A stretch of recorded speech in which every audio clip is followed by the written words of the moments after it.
নমস্কার, আমি রিমা। আমার চ্যানেলে সবাইকে স্বাগত। আজকের রান্না প্লাস্টিক চাটনি অথবা পেঁপের চাটনি। কিভাবে অনুষ্ঠান বাড়ির মতন এই চাটনি বাড়িতে রান্না করা যায় সেটাই আজকে দেখাবো। তো চলুন শুরু করা যাক আজকের রান্না। প্লাস্টিক চাটনি বানানোর জন্য একটা পেঁপে নিতে হবে।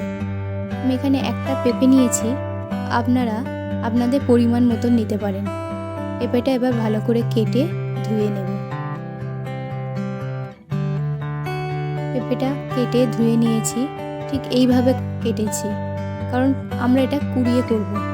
আমি পেঁপেটা 4 টুকরো করেছি, করে ভালো করে ধুয়ে নিয়েছি।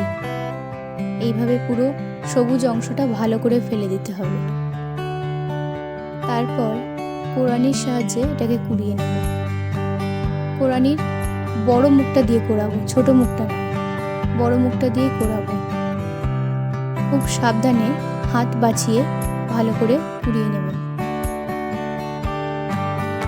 এটা একটু সময় সাপেক্ষের কাজ, একটু সময় লাগে, অথবা এই চাটনি তৈরি করতে একদমই সময় লাগে না। কোড়ানো আমাদের হয়ে গেছে, দেখুন ঠিক এইভাবে কোড়ানোটা হবে। এবার চলুন রান্না শুরু করা যাক। তো প্রথমে গ্যাসে একটা কড়াই বসিয়ে আমি প্রথমে চিনির রসটা করে নেব।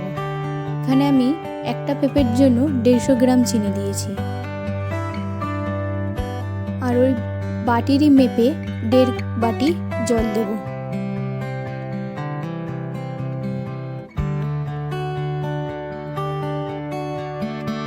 গ্যাসের জোরটা লো রাখবেন। চিনিটা ভালো করে জলের সঙ্গে মিশে গেলে তারপরে পেঁপেগুলো দেব। তার আগে অল্প একটু লবণ দিয়ে দেব, দিয়ে ভালো করে মিশিয়ে নিলাম। চিনিটা গলে গেছে, এবার পেঁপেগুলো দিয়ে দেব।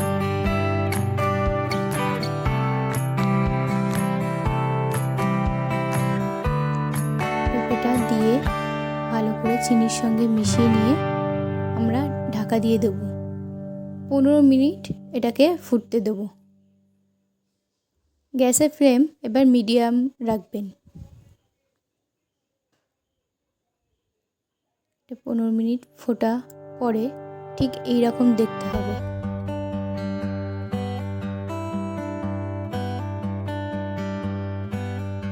দেখছেন কেমন প্লাস্টিকের মতন রং এসেছে, ওই জন্য এর নাম প্লাস্টিক চাটনি।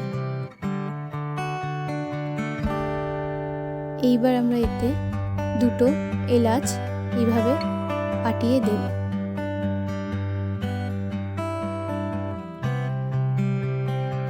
এলাচটা দিলে একটু গন্ধটা ভালো আসবে, এমনিতেও দারুণ গন্ধ বেরিয়েছে।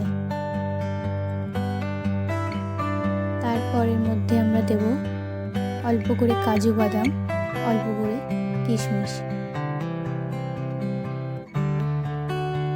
দিয়ে এটা ভালো করে মিশিয়ে নেব।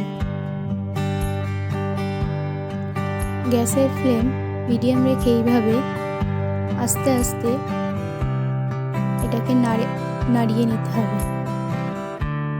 তারপর এতে একটা পাতিলেবুর রস দিলাম। একটা পাতিলেবু যতটা রস হয় ঠিক ততটা দিয়ে ভালো করে মিশিয়ে গ্যাস বন্ধ করে কিছুক্ষণ রেখে দেব।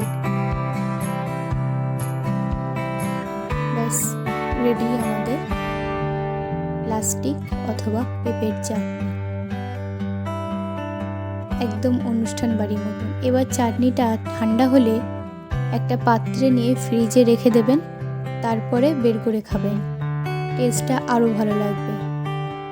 তো আজকের রান্নাটা কেমন লাগলো আমাকে জানাবেন। ভিডিওটি পছন্দ হলে একটা লাইক করে দেবেন, আর চ্যানেলটিকে সাবস্ক্রাইব করে দেবেন। দেখা হবে খুব শিগগিরই পরের একটা ভিডিও।